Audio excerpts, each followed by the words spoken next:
All right, everyone. Welcome one, welcome all to episode 18 of the Casey and Tyler Show.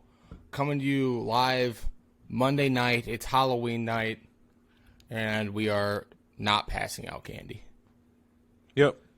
We're totally avoiding it, which is totally fine by me. So hopefully my office light being on doesn't attract any any trick-or-treaters. Gonna get into some college recap, NFL recap, and obviously we'll talk a little bit about the World Series. Game 3 was postponed tonight, but we'll give our thoughts on the series tied at being 1-1, sorry. But other than that, Casey, anything you got to say? Nope. Let's just do this. All right, let's do it.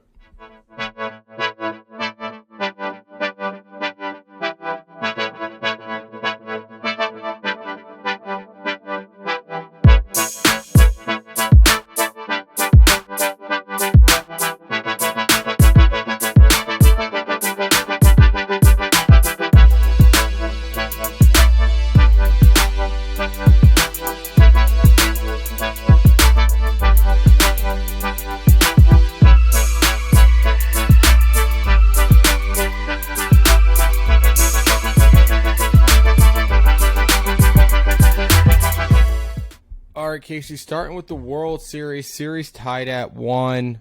Been a good series so far. Game 3 was supposed to be tonight. That's postponed due to weather, so I think they'll make that up tomorrow. Then they'll play probably Tuesday, Wednesday, Thursday in Philly.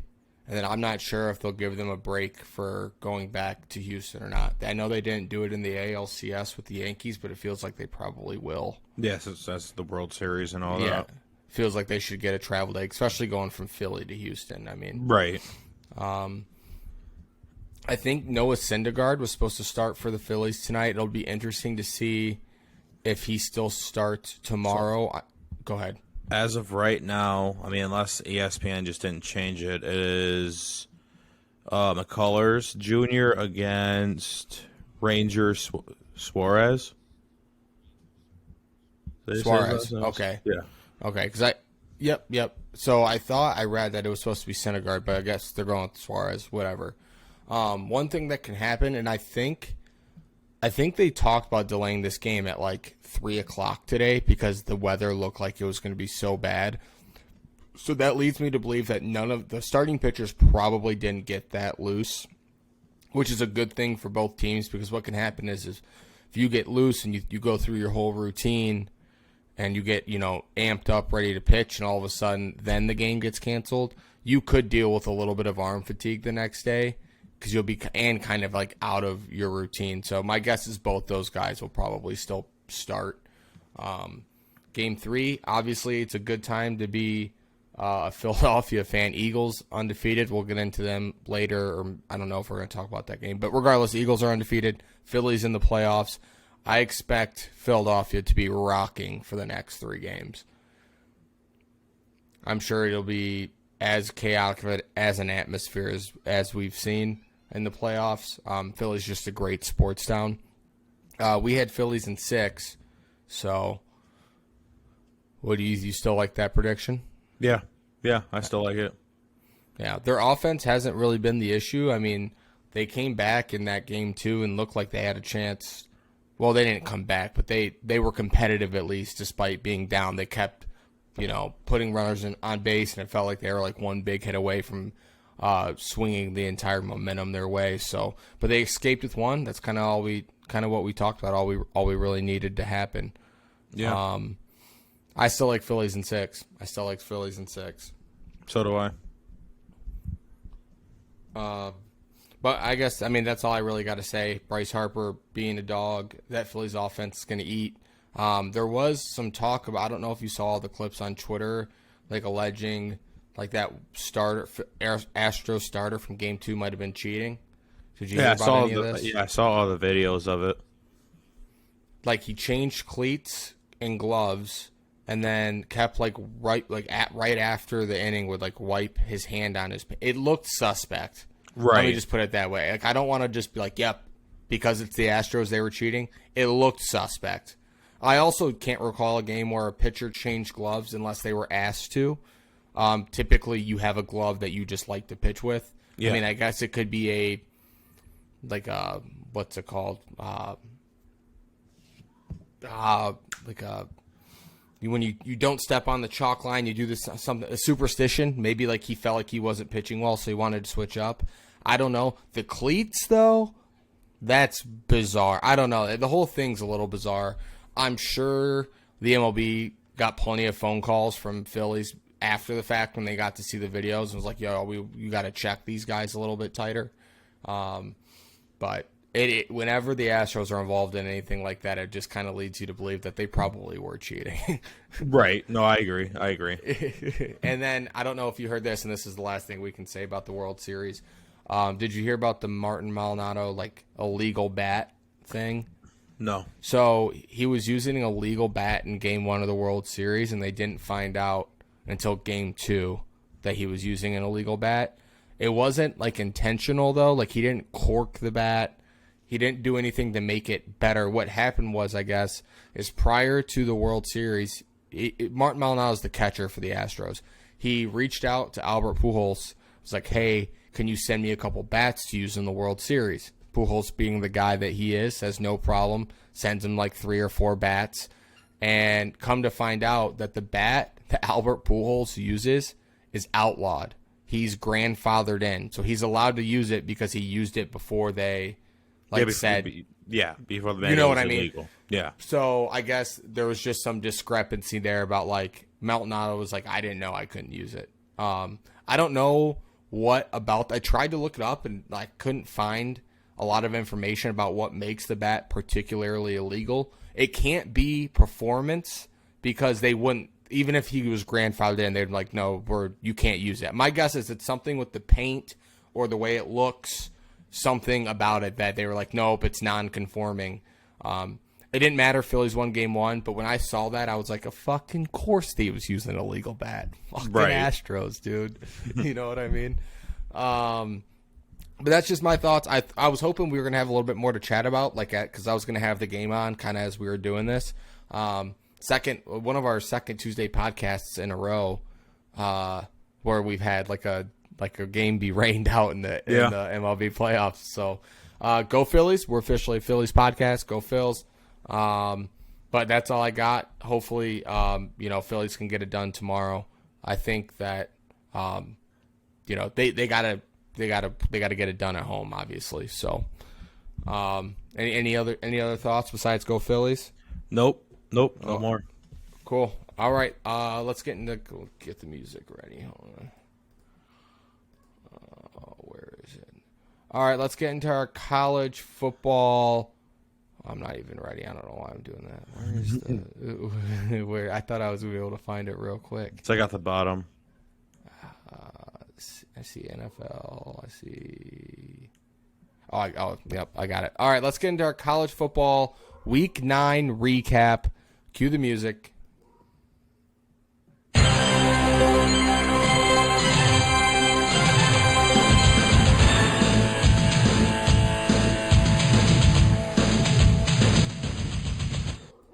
Okay, college football Week 9, Casey. It was a pretty good week in college football. Quite a few things happened. I'm sure in particular we're going to get into one situation quite a bit.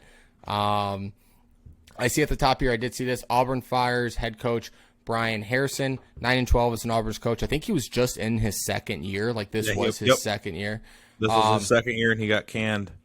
Not surprising.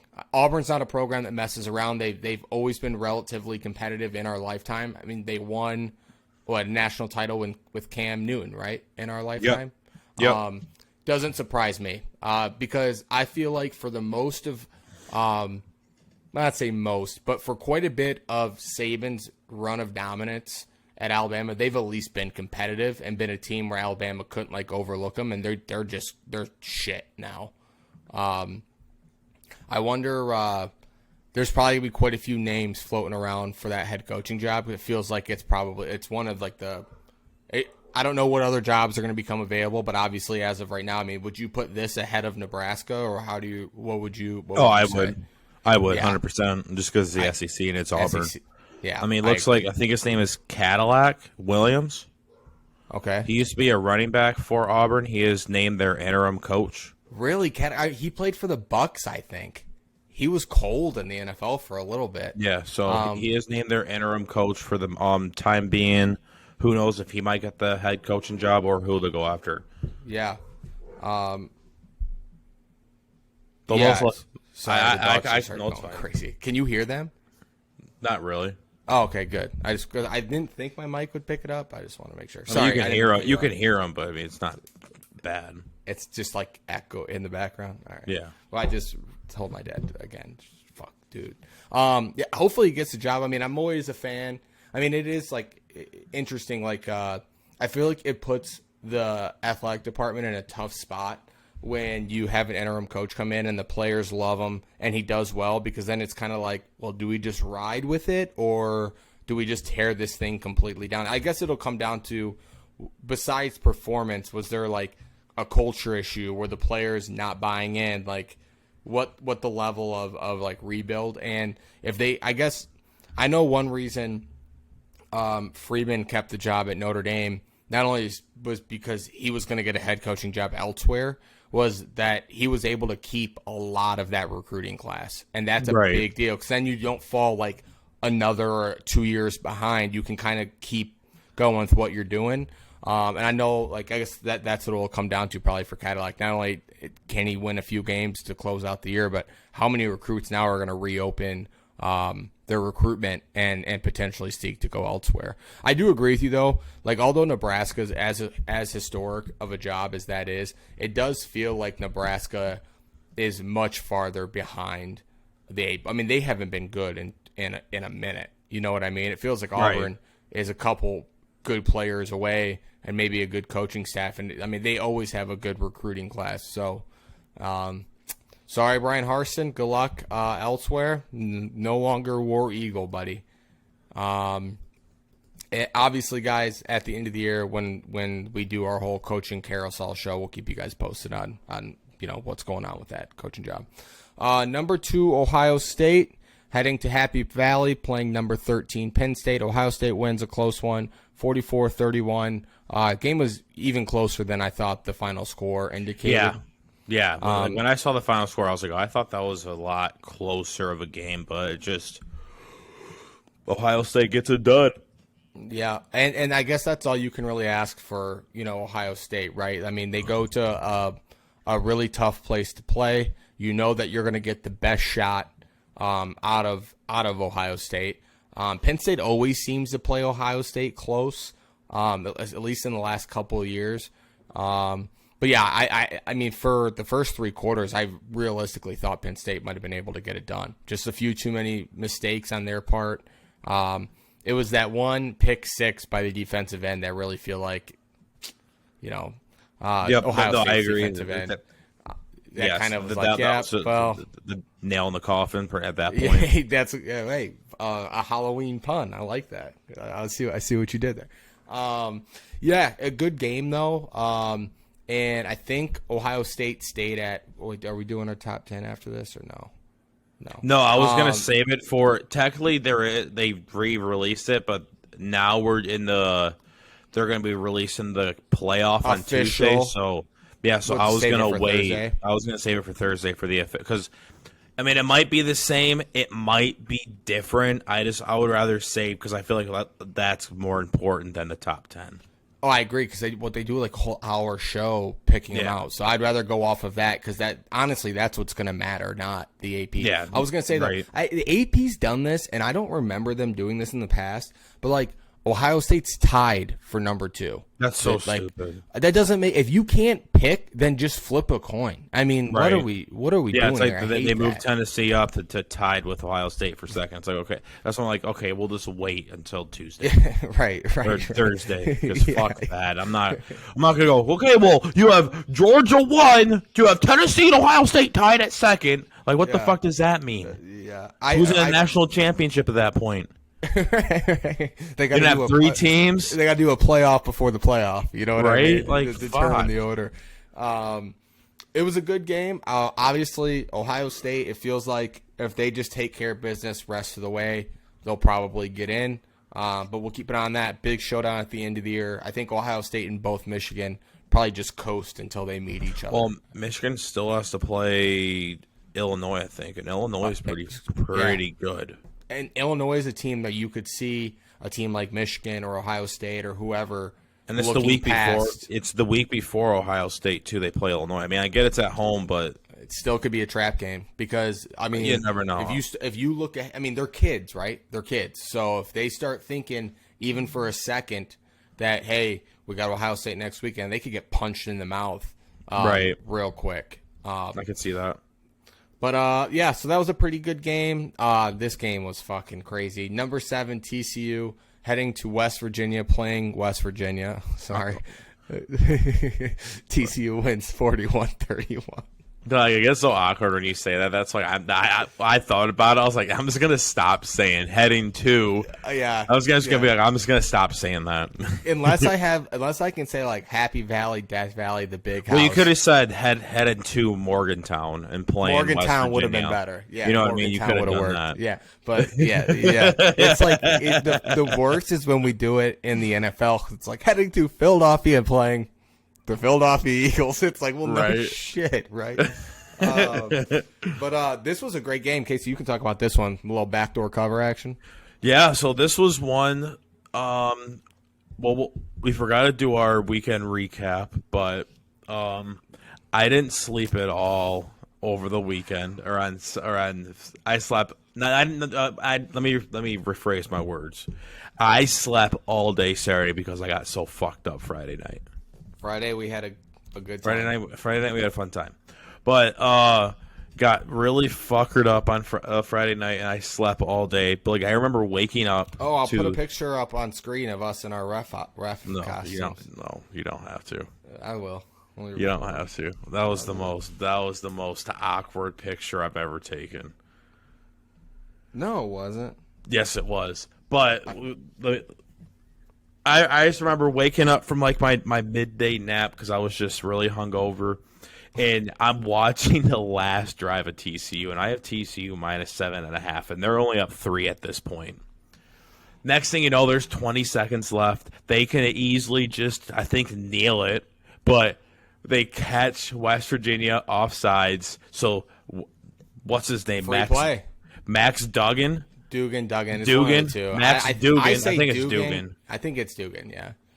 Max Duggan fucking just says, fuck it, and tosses it up to his receiver, catches it in the end zone. Tutty, TCU, they cover. Good coaches win, great coaches cover. Good quarterbacks win, great quarterbacks cover. Max Duggan, if I'm saying your name wrong, I am so sorry. I am a huge fan of you. Whatever NFL team you get drafted by, I am going to that team. I am going to buy a jersey. I felt so bad. I know you had TCU, so like I'm happy for you. But like for all the West Virginia bettors, because I saw so many videos on Twitter. Fuck them all. Max Duggan, good quarterbacks win, great quarterbacks cover. And the thing was too, it wasn't like it was like, oh, the guy was wide open. He was like getting tackled as he threw it. He went up threw for up a fucking prayer shot, and the guy was like, fuck it, I'll get another tut. And just and you were like within seconds, it went from like, oh shit, yep, anyone that had West Virginia plus 7 was like, we got this locked. And then all of a sudden you were like, I fucking hate Vegas. They always get the number right where it needs to be. And that's something. Dude, TCU's my team. I'm TCU's my team. That's all I'm going to say. I'm not going to make my head big. I'm not going to make my head bigger than it already is. I'm not going to talk about record. I'm just going to say TCU is my fucking team. Well, that's all I'm going to say. I think you texted me. They have 4 top 25 wins this year. Yeah, they have 4 in a row too. That's impressive. They beat Kentucky the October 1st. Kansas, number 18 Oklahoma. Let me restart. Number 18 Oklahoma, October 1st. Number 19 Kansas, October 8th. Number 8 Oklahoma State, October 15th. Number 17 Kansas State on the 22nd, and then they just beat West Virginia. I think they got Baylor and Texas are their 2 biggest threats left, I'm pretty sure. Yeah, they go Texas Tech next, at Texas, at Baylor, home against Iowa State. Yeah, I mean if they get through it's gonna be hard to keep him out, right? That's just the truth of it. They got as impressive of it. And the problem is too, you wonder, and this is no fault of TCU's own. You do wonder if some of those top 25 wins are a little inflated, like the teams weren't that good. They shouldn't have been ranked that high when they played them. But hey, regardless, they handled business. They could finish undefeated. So good for the Horned Frogs. Crazy. Still in my shirt. I do owe you a shirt still. That's right. All right. I'll get him. Oh, we had another T-shirt bet over the weekend. I can't remember what it was. It was an NFL game. I forgot what it was. Honestly, I'm just not. I'd like, have to go back and look. You're right. I'm looking at I'm looking at the show sheet right now. What was it? Do you have an idea? Are you sure it was an NFL game? I'm pretty confident it was an NFL. Oh, wasn't it Cardinals Vikings? Yes, because you said if the Vikings win, you'll buy me a KJT. Yeah, guess who won? The Vikings. So you owe me 2 fucking T-shirts. I'm never making a T-shirt bet again. This is fucked, dude. That was on you on that one. The other one was a good one. The other one was a better one. The better one. That was a horrible one. That was on you. I think I was drunk last episode, so it doesn't count. Fine, I'll give that one to you. You still owe me a TCU one. I got you a TCU one because I had Kansas, right? Yeah, so it was the Kansas TCU game. Damn, that was also a banger of a game. But yeah, good for TCU. Good for the homegrown. Crazy backdoor cover. For what? What the fuck did you just say? I was choking on my spit. Good for the Horned Frogs. Oh, my face is so bad. I knew you were going to say something. I said good for the Horned Frogs. I can take the dick out of your fucking mouth. Crazy backdoor cover, though. Oh, my God. Yes, I know. Crazy backdoor cover. I know, did you see the video of Portnoy?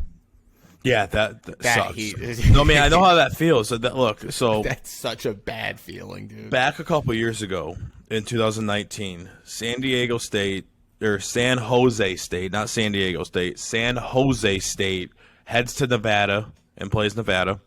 Late game, 11:30 at night. I bet it. I bet San Jose State to win. San Jose State goes down big early to Nevada, fights their way all the way back, ties the game with 2 minutes and 30 seconds left. Nevada drives the ball all the way down the field, takes it 2 minutes and 30 seconds, wins the game off a game-winning field goal. That sucked. That was one of the worst games I've ever had. Another one was... That's a tough beat. Yeah, just because it was like you fought all the way back, had a great second half, tied it up, and then you let the team just drive it down your throat the last 2 minutes to lose. I ended up getting total momentum shift. I got my money back. Shout out to Pardon My Take because they had these bad beats, and you tweeted Mondays. Them. I tweeted at them, and I literally told them the whole story. Next thing you know, it was about like an hour later, I got a notification on Cash App that I got $20 from Pardon My Take. That's pretty cool. It was legit. I was happy. Yeah, that's pretty cool. Man, it's funny us doing this podcast now and me becoming you've been in the sports betting world for much longer than I have. I'm really starting to understand it a little bit more. You start following trends and you start figuring out how teams play, and it's it's hard to explain to people. People are like, well, you're just a fucking addict. It's like, no, I'm not. It's okay. For example, I'm going to use TCU for example. I've watched them. I bet them on a game. I bet them. It takes, especially for me, it takes me watching them 1 to 2 games and knowing how other teams play, and it's just called doing a little bit of fucking research. Yeah. And then you just know, you're like, okay, well, I'm hot on this team. I know how this team is playing. It's college football. So, you just take your past experiences and you put it onto this team. And it's just, you find a team that you're hot with, and TCU's that team. BYU used to be that team for you. For me, they still kind of are. I know when to touch them and when not to touch them. The same thing for TCU. I can the difference between the two is TCU, I can almost bet every single weekend if I wanted to, and I would win 80% of those bets, I would say. Yeah. Maybe more. But depending on which type of bet it was. Yeah, I agree. because like you're not going to win every bet, but it's just that for some reason I know how to bet that team, and it's weird to say. You're like, well, why can't you bet on like a team like Michigan State and bet on because it's certain teams you have to stay away from because your heart gets involved. Yes, over your betting head. on a team that you actually care about. It's your It's mind deeper than money. fucks with you, and it's you think you're like, oh yeah, they can do this. I mean, yes, sometimes I do, unless if I'm really confident, but most of the time I'm better with teams that I have no fucking idea who the hell they are. Well, it's also a thing too. I was gonna say, like for example, like when Michigan State basketball's good and you're already invested, sometimes it's fun to throw a little bit of cash on the team you're already rooting for. It just like it makes it easier when everyone else is saying they're good, because then it's like, well, I'm not the only one that thinks that. You know what I mean? No, it's just. There's especially it's more of a when your team like you get a little you get it either. You just say, fuck it, I'm not betting them because they suck. Or it's like, you're like, oh, they can't suck this long. They can't lose 6 in a row. They're going to win the 7th one and they lose 7 in a row. Or it's like, oh, this team isn't that hot. This team sucks. And then it's just, and you never want to bet against your team. That's another thing. That's another rule of mine. Yeah, I'll never do that. Bet against my team just because it's I bet last year, which fucked me. I bet I had a parlay going. There was one fucking game that lost in that parlay, and I was going to win, I think, a couple grand off this. It was the week the Lions beat the Vikings. No way. Their first win of the year? I bet every fucking game that day. I put it on a parlay. Like, you know how we used to do that always? Like, we used to bet literally the entire NFL slate. That's what I did. I bet the entire NFL slate, all money line. That was the only game to lose. Was the fucking Lions won. Of course they were. It was like $10 to win. I think it was like 2 or 3. I mean, it wasn't much money. It was like 2 or 3 grand, but still. Yeah. Still, I bet I was like, oh, the Lions suck. The Vikings are easily going to win this game. And I bet on the Vikings to win. Vikings money line and the Lions won. And it was one of those things. It's like I found myself late in that game rooting for the Vikings because my mind was on my money and not on the Lions. Right. Right. I was like, fuck that. I want the Lions. I fuck the Lions. Well, at that point, I don't want to do that. And the main reason I brought this up, because obviously, like talking about with my dad and to my friends, I'm like, man, I have the over this week, or, I took Vikings -7 or whatever. It's crazy how much Vegas gets the number right. Like, for example, yesterday, we're sitting there watching the Packers Bills game, and my dad's like, what was the number at? I'm like 10.5, and they won by 10. And my dad's like, it's almost conspiracy theory-esque how right they are, how close they are so many times to being like, it's crazy to me. That's why they're the experts. You know what I mean? I mean, no, I get that, but it's like now that I'm becoming more and more ingrained in it, and I'm paying attention to it, I'm like, the amount of times I've won or lost by a half, like because I had the half point or whatever, it's like, how the fuck do they know this every time? You know what I mean? It's not awe-inspiring. It's amazing to me, and maybe not even in a good way. It's just like, how the fuck did they know that it was going to be that? And then there's times where they're totally wrong, but. Well, they're almost exact with the NFL because like if you look at college games, it's not. It's really easy to predict NFL games, or not really. It's easier. It's really hard. It's easier. It's really hard to predict NFL games. I mean, every NFL game you can easily say is within a touchdown every game because of they're professionals, and if they really have to, they're gonna take a 10-minute drive down the field and smash the ball down your throat and get 3 points out of it, and then they're going to be like, okay, well, you said you were going to beat us by 15? Fuck that. You're going to beat us by 10, and we're going to hold the ball for 30 fucking minutes. Yeah. I just feel like the NFL is just a different breed. I mean, and that's why all the spreads are, or all the over-unders you see are, if you see a spread in the 50s in the NFL, that is rare. Every NFL spread is in the mid to low 40s or the low to mid 40s because of the teams will take really long drives and they will hold that ball, and teams are going to punt a lot. Teams aren't going to score a lot. They're going to kick a field goal here instead of kick that, like, kickers can kick 50-yard field goals, so it's not you have to get down to you're not seeing guys go for it on fourth down at the 35 because they don't know if their kicker can make it. They just take the points. Yeah, they take the points at that point. Yeah. Unless you're Dan Campbell. Don't even get me started. Yeah, it's fascinating to me how close that I agree. All and that like, stuff is. It's if when you really like take when you look at like the trends on how teams, especially in like how they played in the past, just because that all matters. I get they're all like these teams are can be totally different year by year, but still, majority of the time, the trend kind of follows how they've been looking in the past against each other and how that team is kind of playing at the time. Yes, every year is different, but if the teams kind of look similar than they did last year, almost to assume that game's going to be just as good or just as close as it was last year, even though their teams might be slightly different. Well, and there's also too like schemes come into play a lot more in the NFL, where a certain coach may just have a scheme to beat a certain coach. You know what I mean? That does matter. But all right, next game, number 9, Oklahoma State playing number 23, Kansas State. This was an ass whooping. I did not see this coming. Kansas State wins 48-0. Yeah, I was gonna say the only reason why I put this on there was one because it was a top 25 matchup, and two, both of us were all in on completely wrong on this. We were all in on Oklahoma State, and they didn't even show up. They stayed in Stillwater. I heard they stayed on their bus. They sent their practice squad up to Kansas State. Right. If I would have known that, I wouldn't have bet the game. That was a rumor I heard. So Oklahoma State, next time you're going to fucking do that shit, let me know.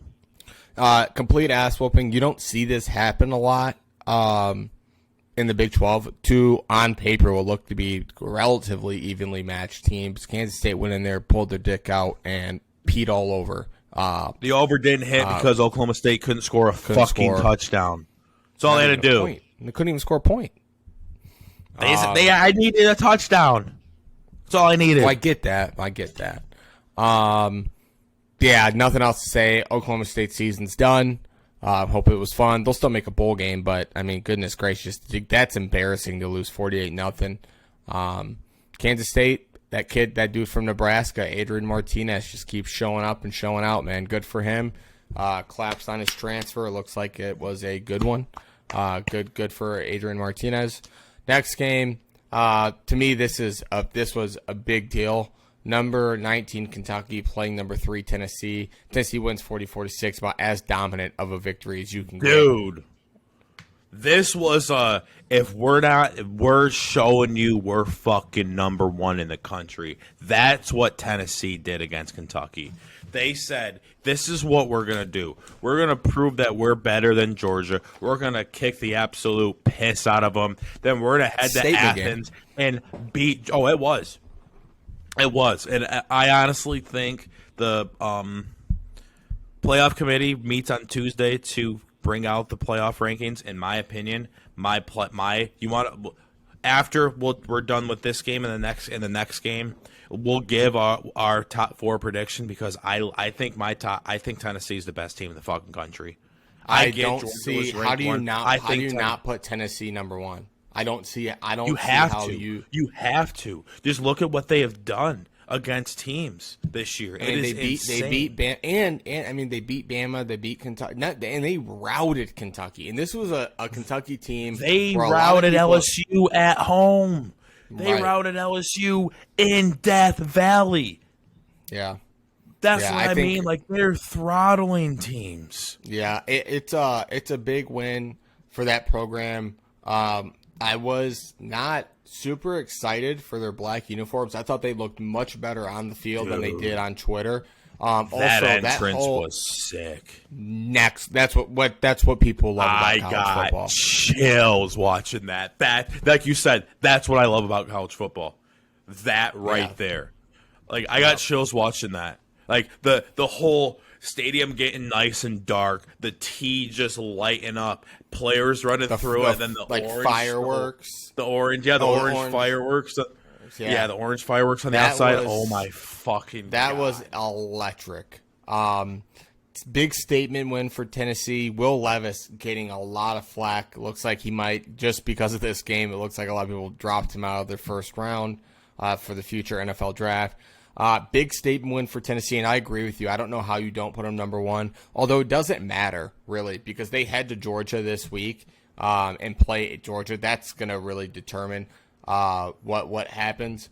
Right. It feels like Tennessee still can afford to lose that game, but I think they might go to Athens and whoop that ass. I hope so. Tennessee's my team this year. I'm jumping on the bandwagon this right now. Or I pretty much been on the bandwagon for the past couple weeks. I'm going to stay on the bandwagon of Tennessee, and I want them to win a national championship this year. It's still crazy to me that Hendon Hooker is older than Lamar Jackson. Oh, I know. That's like a insane. wild stat because Lamar insane. Jackson's been in the league for like 4 years, it feels like.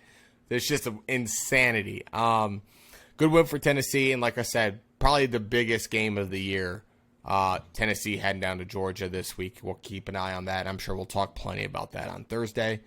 Well, yeah, don't get pissed off at my take. Don't get pissed off. at yours. We're gonna have a logical conversation about this like adults. Okay, yeah, we're gonna All try. right, Casey, we're gonna do our best here. I do have some like on a serious note, and then we control a little bit. But like to start, I am gonna be on a serious note with this. Bring one. up the fucking game first. Bring up the game. Bring up the game. I got you. Talk about Michigan look. State. Let's talk about the game. Then we'll get to the after shit. Okay. All right. That's what all we'll right. do. Michigan State at number 4. Michigan dominates, wins 29-7. Whoa! Back the fuck up. Dominates. They did. Dominate. You don't. Dominate. Dominate is your word. Dominate is your 29-7? word. That was a pretty dominant win. They didn't cover. Yeah, that spread was too big to begin with. We both said that. If you dominated, you cover. Good coaches win, great coaches cover. I guess Jim Harbaugh is not a great coach. Just saying. I'm trying to see. Spread was State- 23.5. That's not what I'm looking for. Michigan State was up at the end of the first quarter. There was a pretty close game for the first half, and then Michigan did what they have been doing against every Made a good team second this half year. adjustment. Made a great second half adjustment, and then dominated the second half. There. So this is what I was looking for. Okay, go ahead. It just proves what you just said. MSU had 5 first half possessions for 176 yards and a touchdown. Second half, 6 total offensive plays in the third quarter. 13 of 23 of their second half plays went for 0 or negative yards, not including the trouble with the snap. They had 63 total yards, 1 interception in the second half, no points. So, on a serious note, this is why I think Michigan could be dangerous against Ohio State. If they can keep it close in the first half, they've proven all year, whether it was Indiana, Iowa, Penn State, they are a great second half team, especially their defense. They do a really good job of making adjustments. That's just a fact. So you're telling me that 4 field goals will beat Ohio State in the red zone? No, I disagree with that. But I'm saying from a defensive standpoint, they do a great job of making adjustments at halftime. And that's something that, as a Michigan fan, we haven't seen in a long time. Like, I think back to some of the year, like 2016, when we had Don Brown, and Ohio State just kept running crossing patterns and slants because our linebackers weren't fast enough to cover, and we never fucking made an adjustment. And it was infuriating to watch. It was like, dude, you could have played quarterback, drop back. Their wide receiver's faster than a linebacker. He's going to cut across middle. He'll be open, and that's 15, 20 yards. It Right. is refreshing to see, like, adjustments actually being made. And you're like, hey, we might not have played great in the first half. Let's go play great. You know what I mean? Another thing, I do want to shout out Jesse Mentor, the defensive coordinator that they picked up. because I had not a lot of faith in him coming in. And he's done, I think, a phenomenal job, especially losing Hutchinson, Ajabo.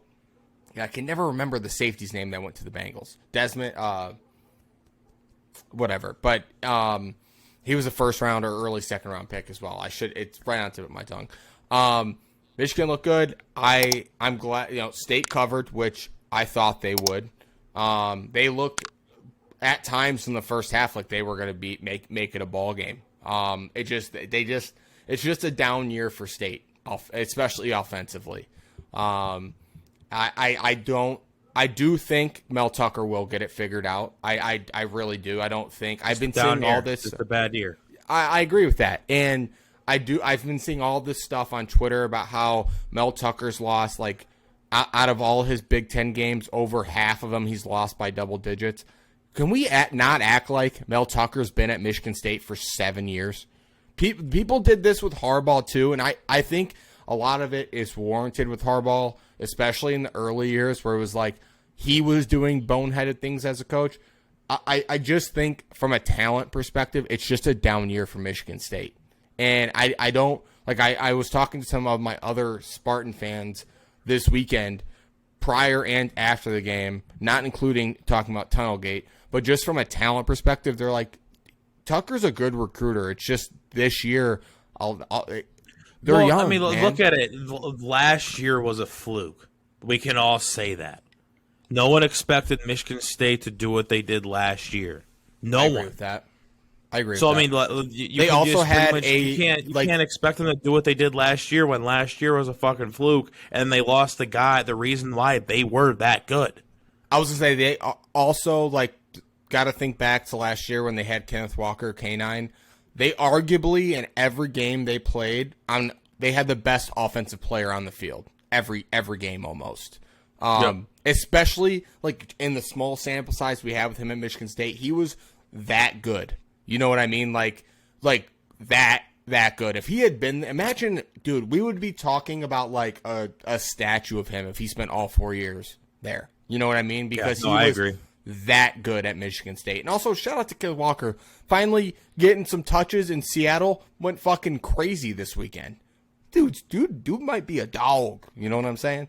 So I do agree that Michigan State overperformed expectations last year, and that always leads to a somewhat underwhelming year because it's like we can't, it's really hard to make pancakes without pancake mix. You know what I mean? I don't know if that's a great analogy, but that's kind of like the situation they're in. Last year they were able to figure it out, down year. But regardless, Michigan gets the win.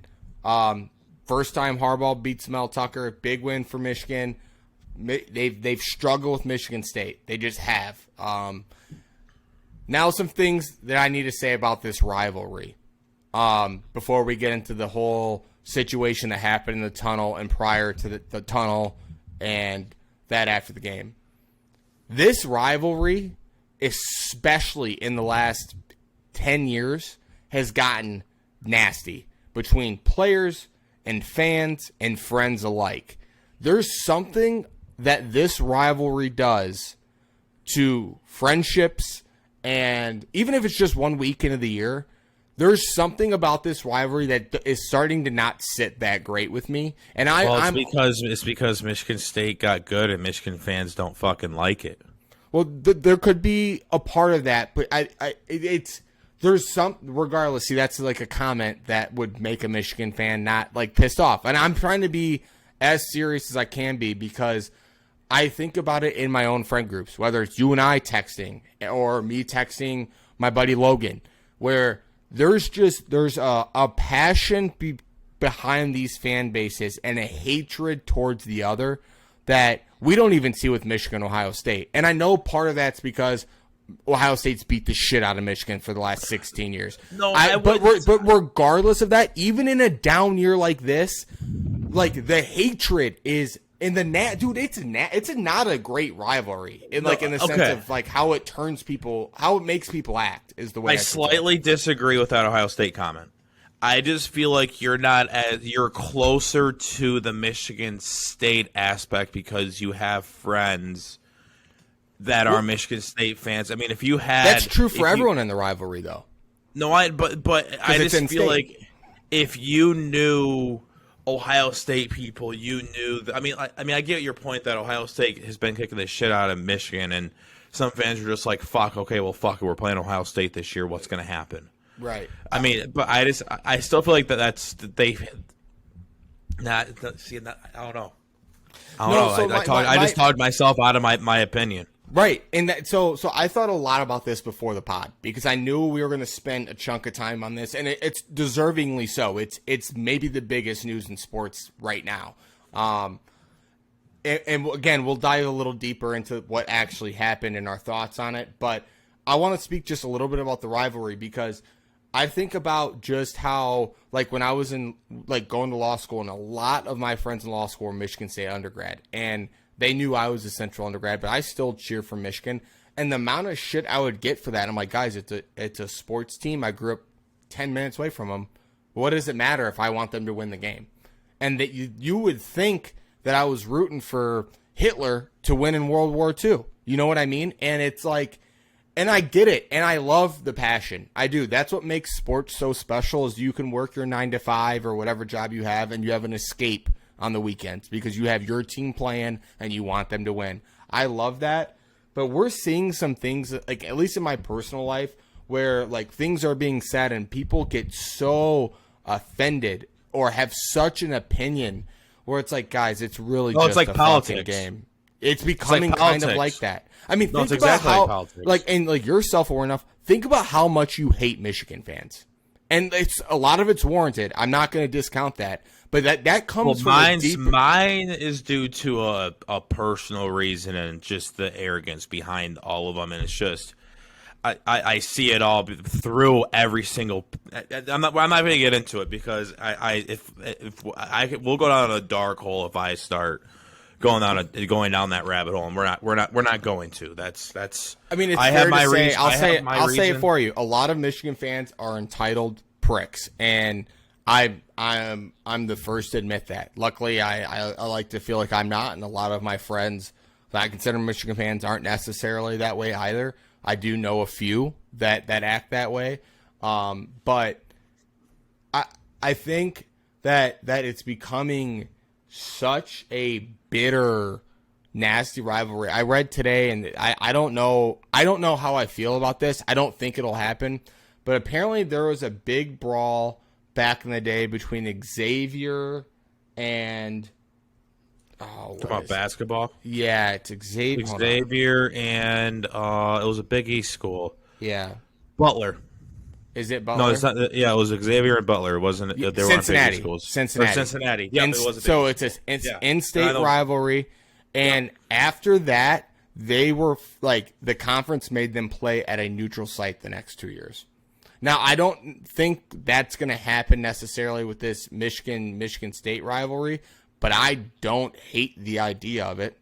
Only to the sense of I think that like I thought about it this way, not because of a tunnel issue, not because of anything like that. I think of it like I wonder if all the fans being able to just sit down and have a beer and watch the game together, if that would promote a sense of like, what do we really care?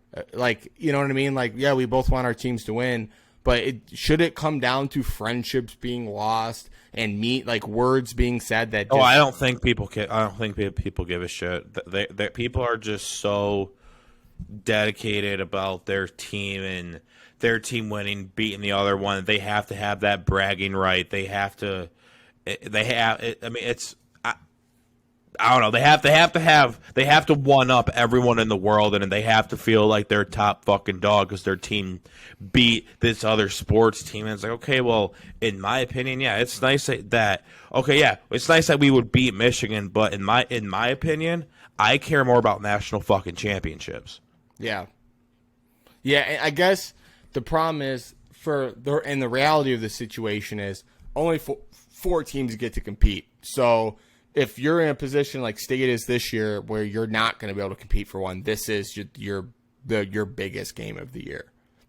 Yeah. So like you pour all your heart and soul into it. So obviously most of our listeners by now, if not all, have seen the issue the issues that took place after the game in the tunnel. I personally don't think there's any there's no place in the sport for it. You should never physically assault another person, regardless of the situation.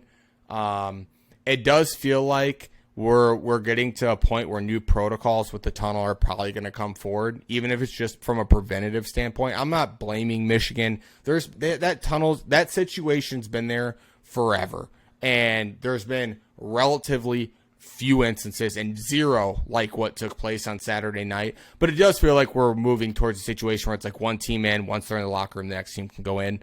I don't think that that's the worst thing that could happen. You know what I mean? Like, that seems to just make sense. So, well, I mean, that was what was happening, and then you had those two Michigan players that just kept on the one was already walking, and then you had the other one that went skipping by everyone. I mean, in my opinion, you put yourselves in harm's way. I'm not like saying what the Michigan State guys. See, you know, I'm not, again, don't want to.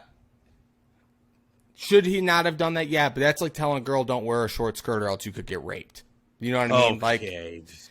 Like, I'm serious. Okay, like, yeah. That's like me listening to you on a bet that you saying, "Oh, well, if I jumped off a fucking bridge, would you jump off?" Those are two things you're not even fucking comparable. That's complete bullshit that you brought that up. His actions are why he got jumped.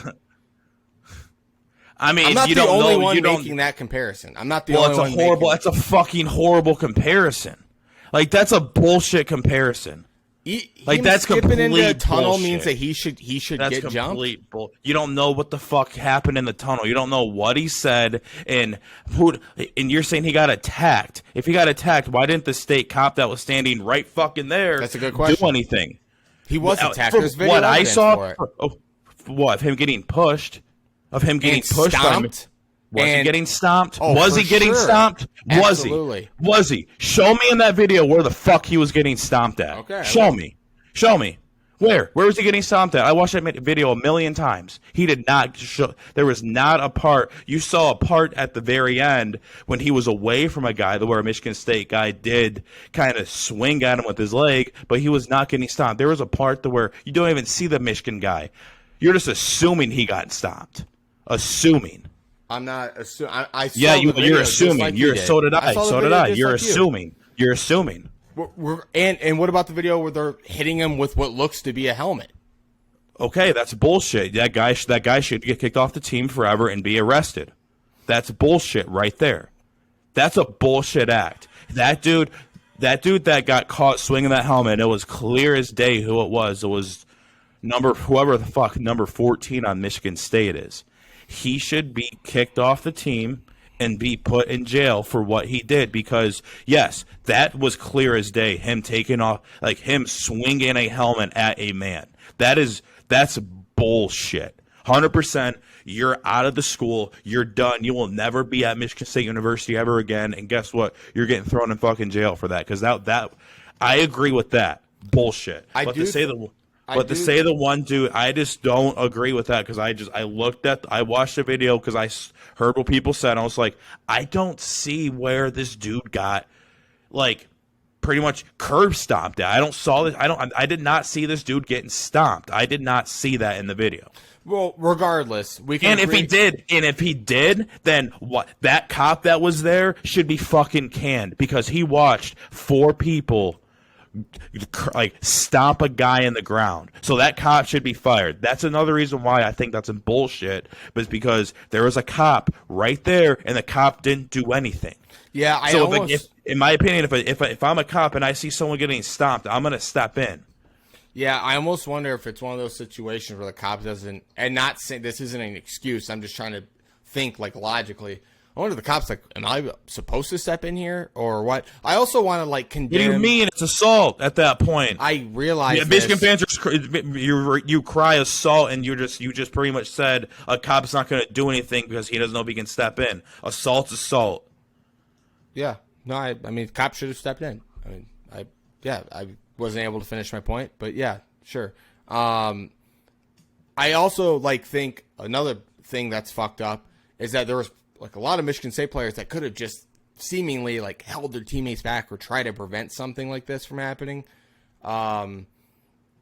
I don't know. I know the one Michigan player is pressing charges. I know that. He's the one with the broken nose and like a bunch of face contusions. Was he the one that got hit with the helmet? I think that's him. I think he's the one that should. pressing charges. He should. That guy at Michigan State should be kicked off the team and thrown in jail. That was bullshit. It's just going to be such a black eye on the rivalry for so long, and it's unfortunate because, I know tempers run hot and all that, but like, fuck, man. Like, this is another like topic. Sorry to cut you off, but this is another topic to where you will never be able to talk about it with a Michigan State fan because it's like talking about Trump and Hillary Clinton.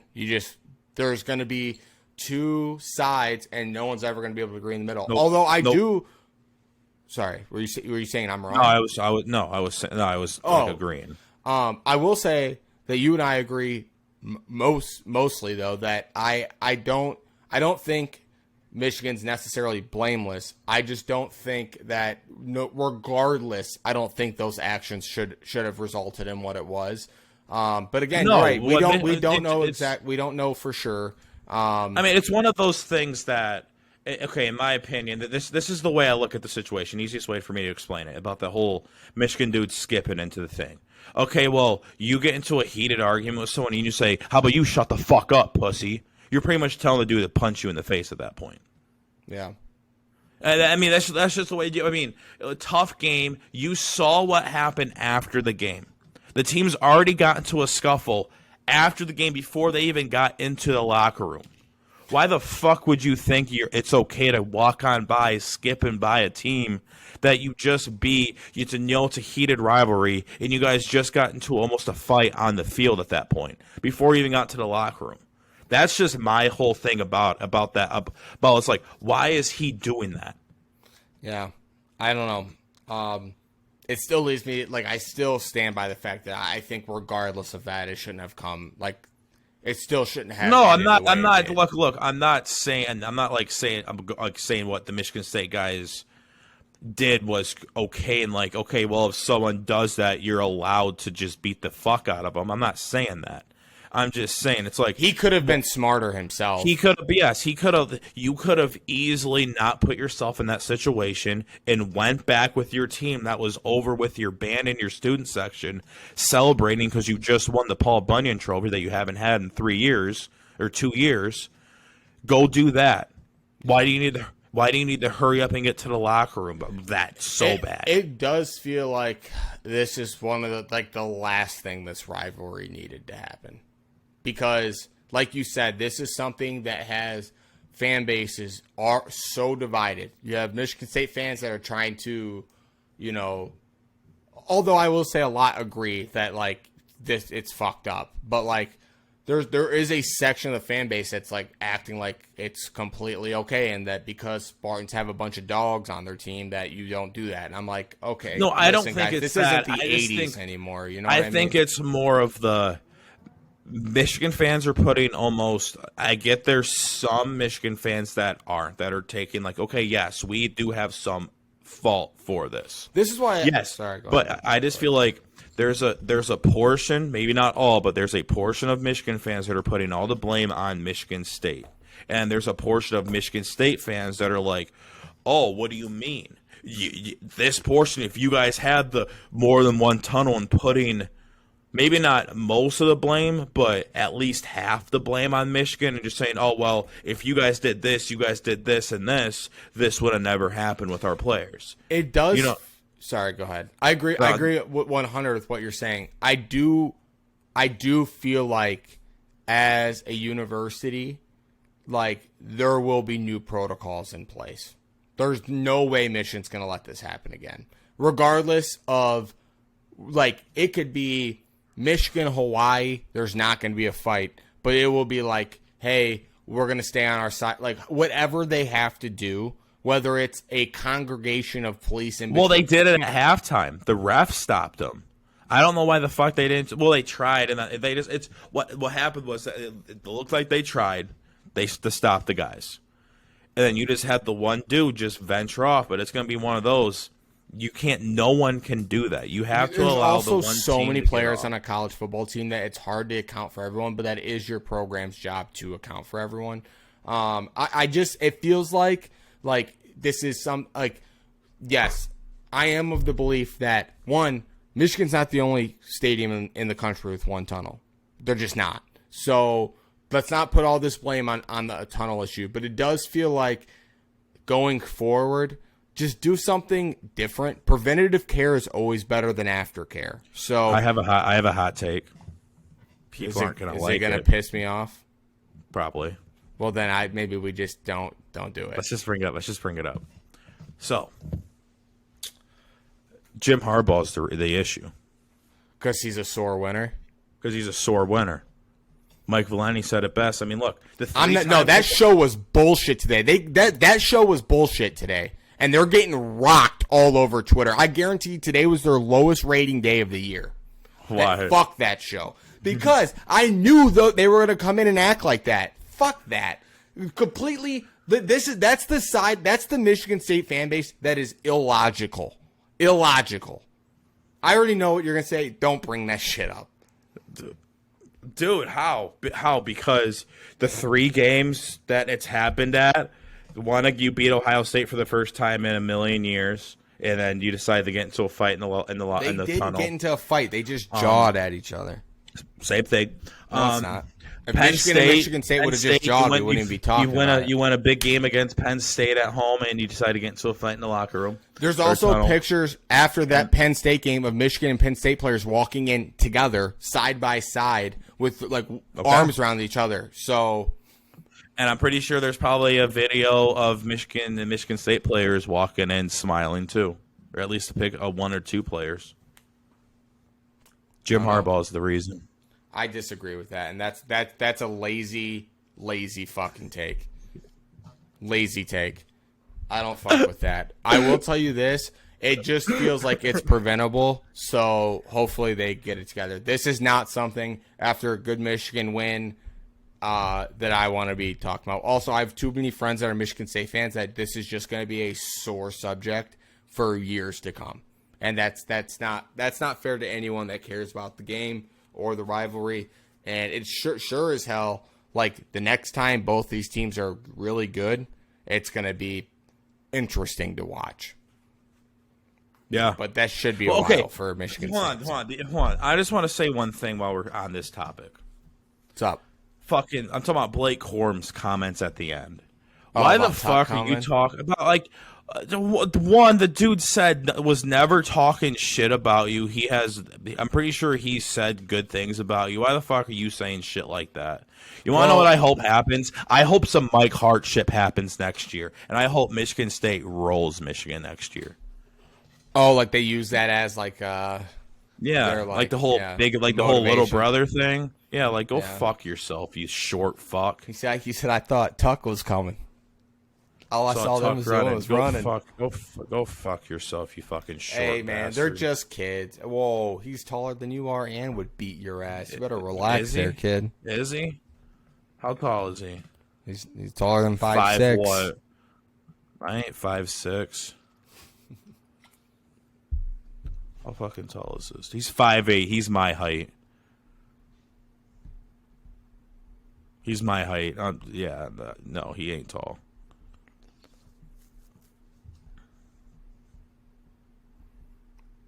Okay.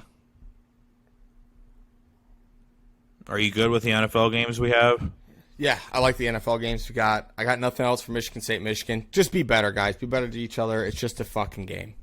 At the end of the day, everyone's got to wake up and still do other shit the next day. So, love thy neighbor, like I like to say. So just everyone relax a little bit.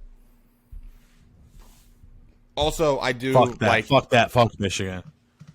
I am glad that Mel Tucker. I thought Mel Tucker came out and suspending those players, no matter was a good look. People are like, you're only suspended them. Give them time to process everything. Whoever Give said them that time didn't to read talk. the statement, because the statement said we're suspending them indefinitely pending the Big Ten and criminal investigation. Yes. So once they give them time. This is. it's not just a fight. That's not what this is. This is something that is There's scholarships more involved than and shit. that. Scholarships involved. You're talking about police investigations. This isn't. You don't talk about a police investigation in a normal football brawl or on any normal fight. You don't talk about a police investigation. This is different because someone did get assaulted with a fucking helmet. I will say that. And you have to give it time. Just It almost feels like if that second one didn't happen, both sides could have been like, hey, it was fucked up what happened. We'll move on. But that second video was like, what the fuck, guys? Like that second video was so much worse. Yes, no, I agree. And that sucks because I also like I'm a big second chances person. And I feel bad for the Michigan State player because it's like I've been where emotions just take control and you do something. Or like you just see red or whatever. Yeah, and you do like I said, context and everything. I don't know exactly. Regardless, no matter what, you got to be the bigger man and you gotta have a good enough head on your shoulders. Go ahead. I'll get to my point.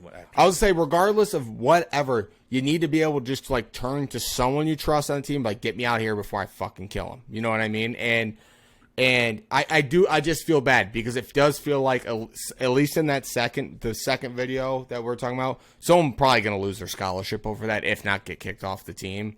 And you just hope that he has an opportunity elsewhere because for a lot of guys, this is their only chance to get an education and make something of their lives. And I never would wish someone's life being ruined over something where it could happen to really anyone, at a bar, anywhere. You know what I mean? Things happen, especially among men, man. Our testosterone starts running high. Things happen. And granted, it should never happen to that extent. I would never condone anything like that. You have to be smart to where fucking drop anything you have in your hand because anything can be considered a fucking weapon, man. Weapon, right, exactly. So it's just a bad look, you know what I mean? But hopefully, that's all I got. I think we're relatively on the same page. Yeah. Do you have the music ready? I got it ready. Okay. Moving on to NFL Week 8. Cue music. Oh, sorry. This one. Oh, no. I was trying to turn the volume down.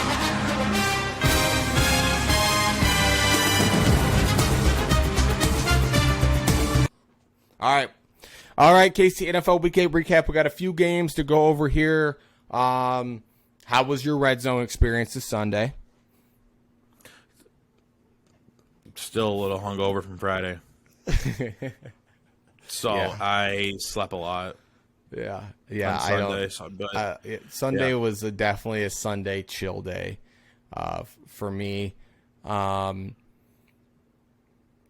slept in. I was up really because I slept so much of Saturday, recovering from Friday. And that was another thing. I was up late Friday night or Saturday night. I was up late Saturday night. I could not sleep. I had some things I had to look into, some stuff I had to do that just kept me up. And I Sunday, I was just like, dude, I'm sleeping. I made sure I got up in time to watch the Lions, but I mean, wasn't much to watch. But yeah, I had about as an unproductive Sunday as a Sunday I could have. And usually Sundays, I will be lazy until about 3, and then from 3 to 6, I'll have football and get a bunch of stuff done. I need to clean my bedroom. I need to clean this office. There's a clump of hair on the floor I can see right here that's just been bothering me all episode. No, I have to vacuum my apartment. I literally been looking around. Hopefully we'll start to be back in person. Halloween really screwed us tonight. We plan on doing this in person. But I didn't mean to cut you off, but yeah, I just want to let the fans know because we do enjoy being in person and we invested a lot into the setup. So, but makes one of us. But there's just fucked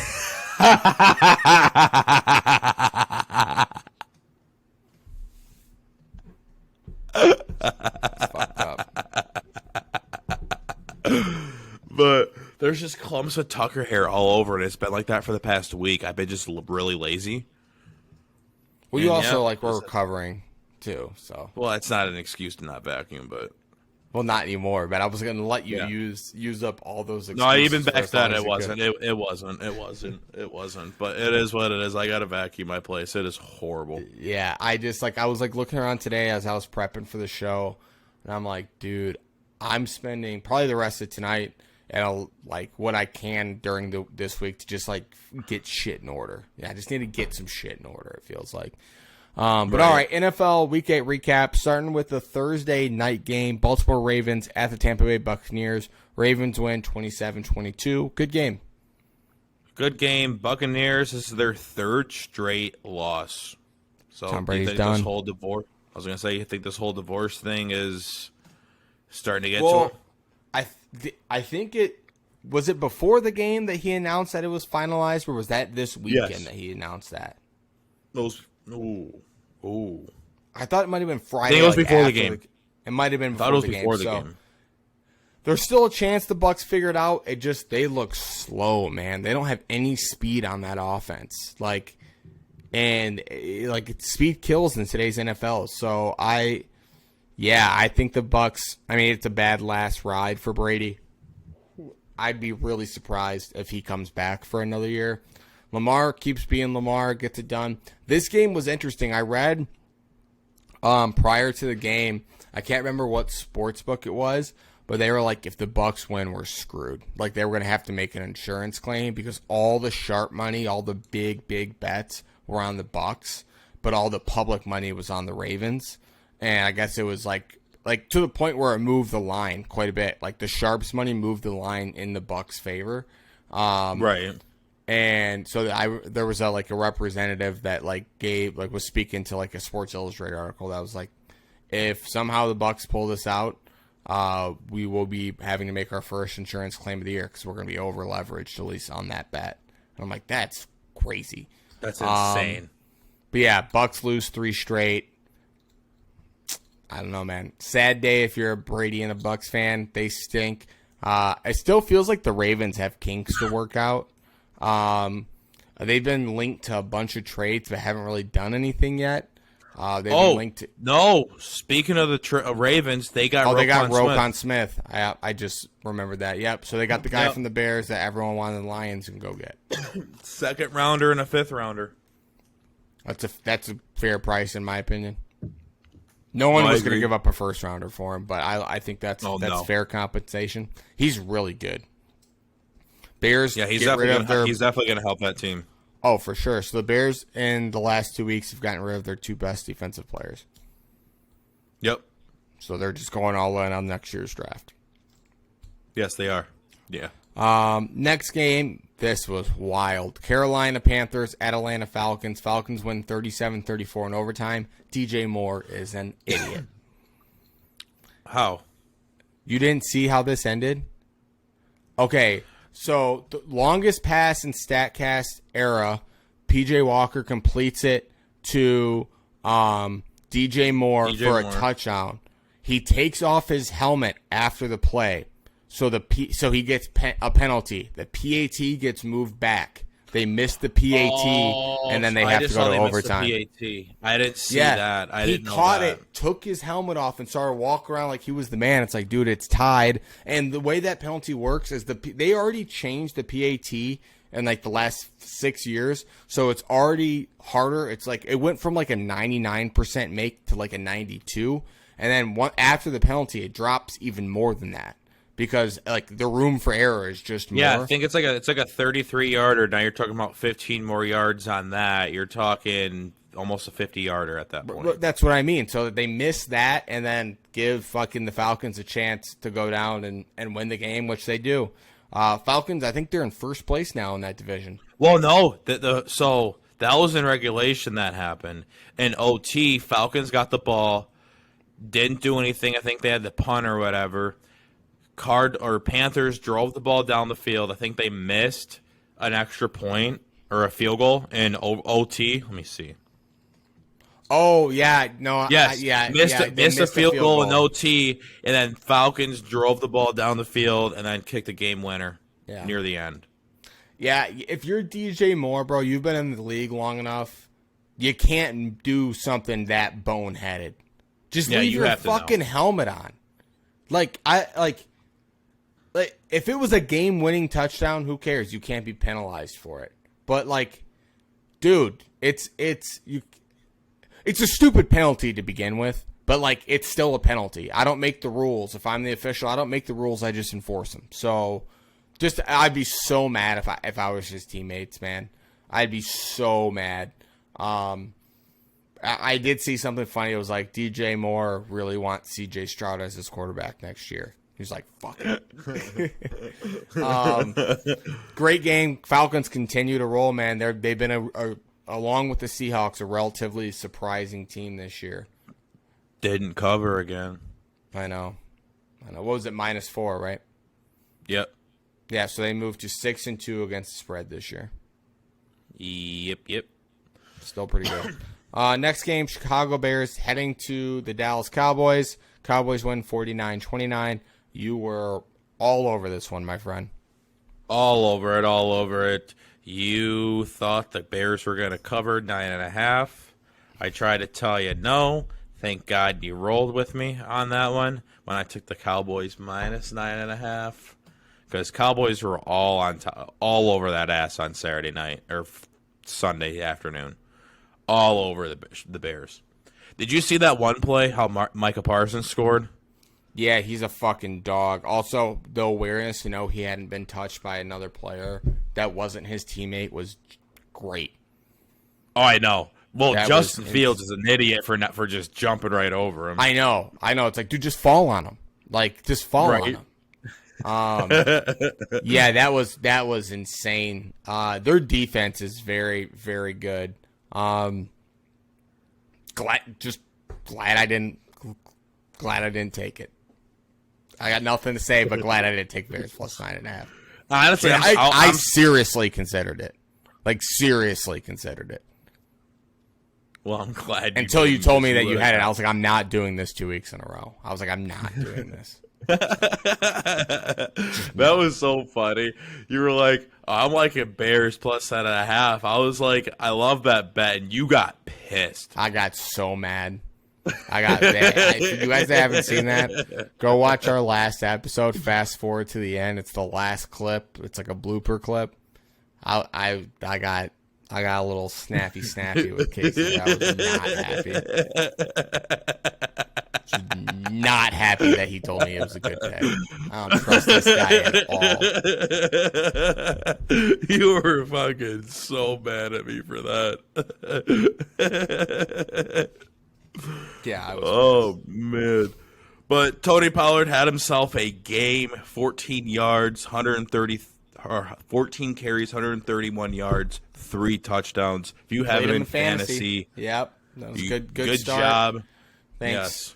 Yes. I saw something comical after the game where Jerry Jones was like, Ezekiel Elliott's our starting running back, and I'm like, Tony Pollard looks like a starting running back to me. Last year I thought Pollard was the more productive back anyway. He's, you know what I mean? Zeke's a good change of pace back at this point in his career. I just think Zeke's, dude, like between how long Zeke's been playing running back in his entire life, dude, there's only a few guys that can be productive for 5, 6, 7, 8, 9, 10 years. There's only a few Frank Gores that have ever played. So I think if Tony Pollard gives you the best chance to score or break off a big run or something, you got to play him if you're the Cowboys. Right. But yeah, I started in fantasy. Good for me. Fuck, I just thought about this. I'll just bring it up real quick. You know that Oklahoma State, Kansas State game? Did you see the clip of the backup quarterback taking a snap? No. So the backup quarterback came at true freshman for Oklahoma State.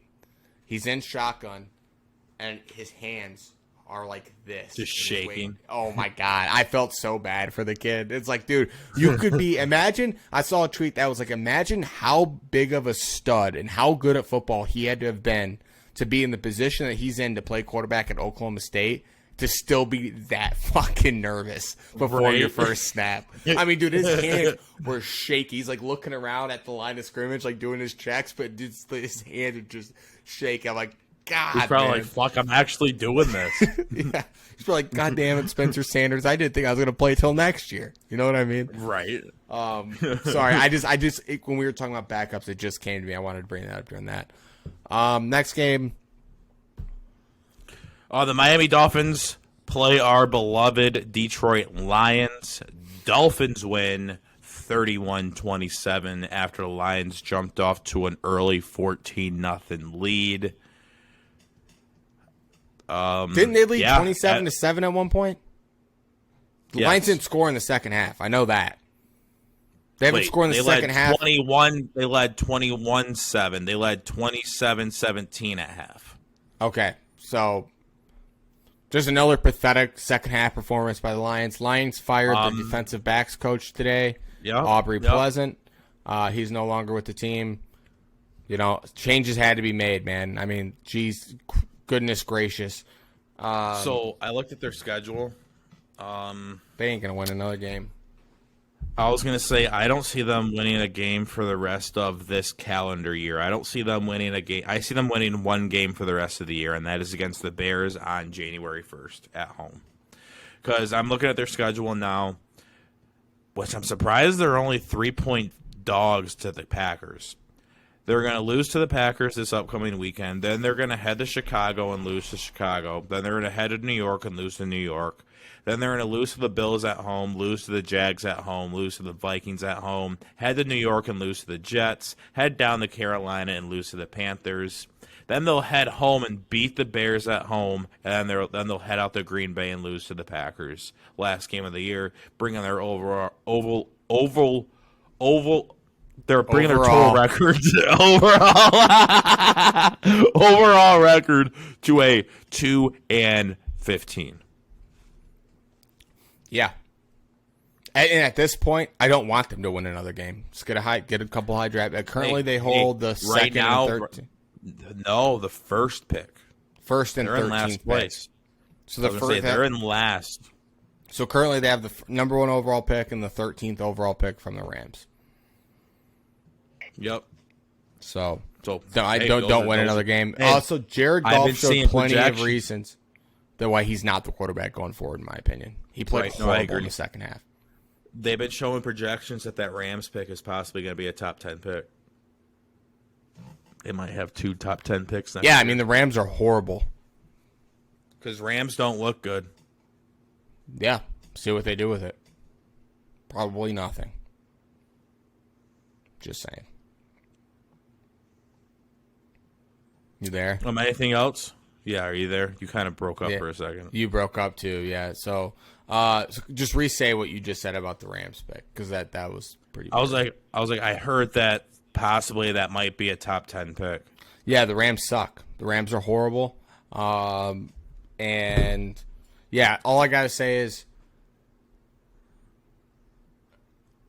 I'm as disappointed as a Lions fan as I've ever been, and that says a lot. And I don't want to spend any more of my energy talking about it. Yeah, let's just move on. Our T-shirt bet: the Arizona Cardinals play the Minnesota Vikings. Minnesota Vikings win 34-26. KJ Osborne scored a touchdown. Yep, shout out to KJ, Ypsilanti product. Good for him. Probably going to get some targets going forward. Looks like Thielen might be out for a couple weeks. I know he got hurt. Came back and played. Oh, did he? I just know that you mentioned that. Well, yeah, regardless, it looked like it was going to be bad. But yeah, it looks like Vikings are just starting to run away with the North. That was another reason why I wanted to bring up this game. We got a 4.5 game lead, like heading into week 9. The next closest team is, I think, the Packers, and they're a 3-5 team. I mean, you're talking about teams that are going to finish below 500 versus this team that's sitting at 6-1 at the moment. That team is just rolling. They're going to win the division and head into the playoffs strong. It's another disappointing loss for the Cardinals because they started so slow. They played okay in the second half. Actually made it a ball game, but God, did they just start so slow on offense? It's like It reminds me of the Lions eras with Stafford, where we couldn't do anything for 3 quarters, and all of a sudden we scored 28 and make it look like it was a cose game. You know what I mean? It's like Yeah, a lot of fourth quarter comebacks. it's like what the fuck. And so, Cardinals just been probably to me them and the Raiders have been the two, and Lions. But specifically talking about teams I thought were going to make the playoffs, I think the Cardinals and the Raiders have been so disappointing this year, just so disappointing. I thought both those teams were going to take steps forward and be great, and they're just as mediocre gets. Yep. No, I agree. I agree with that. Other than that, I mean, I have nothing else to say about this game. No. Okay, moving on, the San Francisco 49ers head to Los Angeles and play the Rams. 49ers win 31-14. Wasn't even close. 49ers just dominated this entire game. Christian McCaffrey is just rolling with the 49ers. This is his second game with them. He had a touchdown pass. He Trifecta. had 18 carries. 94 yards, a rushing touchdown, and then he had 8 receptions, 55 yards, and a receiving touchdown. The trifecta, one passing, one receiving touchdown. That dude is a Rushing, fucking dog. He's the Rushing, only that's what I meant player. to say. He's the only player to ever do that. Which Yeah. I thought that was in the history of the NFL. I thought that was kind of crazy Surprised. because I think Especially about how way old, back in the day. they had like a Swiss Army knife guy that could do it all, and like you know what I mean. But yeah, first to ever do that. I also was surprised to learn that Taysom Hill hasn't done it yet. I bet Taysom Hill does it before his career's over. Right? That was another If one. there's a guy that like, there's a guy that's going to do it. yeah, it'd Taysom be Hill. Yeah, him. Taysom Hill Yeah. would have done it. Yeah. Yeah. McCaffrey. I mean, other than that, coming out party for the 49ers that proved why that was such a big pickup for them, especially after losing Elijah Mitchell. He adds just another dynamic to that offense. When you did you see basically that the receiving touchdown he had? oh my god, dude, fuck. I mean, it Phenomenal. goes to exactly what I was about to say. When you pair him and Deebo Samuel together, you basically have two players that can play the running back position and the wide receiving position interchangeably. You could literally line McCaffrey up at slot, and he could run wide receiver routes. He's that good of a route runner and that good at catching the ball in the backfield. That's going to be dangerous. I guarantee going forward, we're going to see some looks where Jimmy G has McCaffrey on his left, Deebo on his right, and defensive, especially linebackers, are going to have no idea what to do. Because if they do both do swing passes... who's it going to go to? Right, yeah, or like a little like read action with Deebo. Don't like that. Throw the check down to Christian. I mean, that's going to be a tough offense to break going forward, especially 49ers just continue to get healthy. I think they enter a bye week next week, so hopefully, yeah, they just keep getting healthy. They were my Super Bowl champion pick this year. I will say that. Yeah, as long with the Raiders, and the Raiders got shut out by the Saints over the weekend. Yeah, they suck. Dude, fucking Derek Carr and Devontae Adams combined got me negative points in fantasy. Wait, I'm pretty what? sure. So at one point, I don't know what they finished at, but at one point, they had me as a wide receiver and quarterback duo, negative points in fantasy. Derek Carr got me 1.94 points. Devontae Adams got me 0.70 points. Less than fucking 4.5 points combined between a quarterback and a wideout. Like, That's insane. And I'm still gonna win. Britt. Are you serious? Yeah, I'm 80% chance to win. He needs Chubb to go off. I'm up 106 to 89, and Chubb's already at 12 points. I mean, it's possible if Chubb goes off. So what? I'm up like, let's see, 11. I'm up by 17. He needs Chubb to get another 17. He needs Chubb to get almost finish like 35, which is possible. He needs like 3 tutties, 200 yards. Come on, I hope Bray wins. Come on. That would Chubb. be fucking crazy. Come on, Browns. Yeah. Let's go, Browns. Last game, Green Bay Packers at the Buffalo Bills. Bills win 27-17. Packers shambles. Yeah, I was going to say, I didn't really watch much of this game because I You was kept just... texting me you were falling asleep. Yeah, I was falling asleep during the game. It wasn't bad. I mean, it was just, from what I was watching, it just looked like, dude, Rodgers doesn't have anyone to throw to. His receivers suck. Like, I think I can make some of these catches.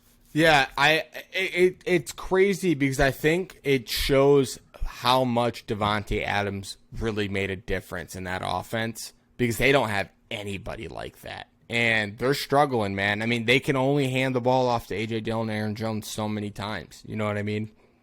So, excuse me, I have the yawns tonight.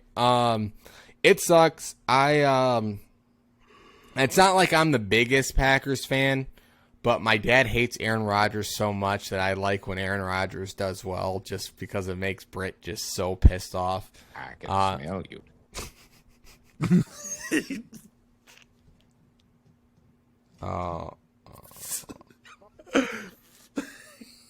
I can't believe you just played that. Dude, I we love play it once. We I play it love once that an one. episode. Oh, hell no. Well, yeah. Well, I will say the Packers at least covered. Yes, they did. Yes, they did. I think this is a game where the Bills, if they wanted to, could have scored 50 points. I mean, Diggs. Probably. Did you see the video of Diggs and Jair Alexander getting That into shit it? was funny. Like before the No one jumped Stephon Diggs. He was in the tunnel with the team as he shouldn't have they're been. professionals. They're professionals. That's different. I know, but they were getting after each other. And after the game, Diggs was asked like, who you think won the matchup? He goes, "What do you mean? We won the game. I automatically closed it out." And Jair said the opposite. He goes, "The win doesn't mean what, doesn't mean who got the better of each other. All I know is Diggs looked open all night. I mean, he had some big plays in that game. Buffalo is a juggernaut, and they're going to be even better if they, who do you think? Do you think Kamara is going to get traded? See, I heard that someone was it the 49ers that offered them? Before they got McCaffrey. Yeah, was the 49ers offered on like a somewhat deal like they did for McCaffrey? And they said no, they want a first. And so the Eagles offered the Saints back their pick that they traded to them during the draft. I can't remember what it was for. They said, we'll give you your pick back for Kamara. I think the Saints are like, okay, we're just going to wait to see if we get a better offer. I heard that the Bills are also interested in Kamara. If they get Alvin Kamara, that would be insane. That offense would be nuts. what? Because not only is he a good running back, he's like McCaffrey. He's a really good pass catcher too. Yup. So we'll keep you guys posted on Thursday. I think that trade deadline's like this week. So Yeah, it's coming up. by like Thursday, we should have plenty of like news with people being traded. Goodness gracious. All right. Dude, you gotta stop that. I know. shit. I'm sorry, dude. That's it. That's the app. Hold on. Hey, hold on. You want to know what I heard? What? This we fucking yawned. So if you see someone yawn, or if you yawn and you see someone like see you yawn and they don't yawn, they're a psychopath. So if I didn't yawn when you yawn, like when you just yawn, if I didn't yawn right after you, that means I'm a psychopath. Okay, yeah, don't try that shit now because I did it the first 2 times. Psychopath. Dude, go Psychopath. fuck yourself. Go fuck. It's just something I heard at work. that's my fun fact of the day. That was a shitty fun fact. Powered by Riverside. Powered by Riverside. Fuck Riverside. Whoa, easy, dude. Hey. You're our first unofficial sponsor. Love you guys. See you guys on Thursday, Friday, whatever.